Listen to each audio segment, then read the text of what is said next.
at malayo-layo na rin ang ating narating.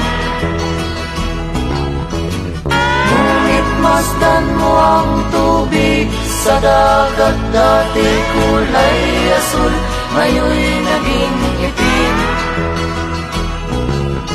Ang mga duming ating ikinalat sa hangin, sa langit, huwag na nating paabutin.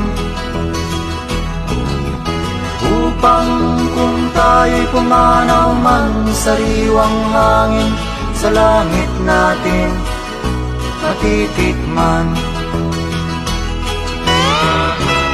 Mayroon lang akong hinihiling, sa aking pagpanaw sana ay tag-ulan.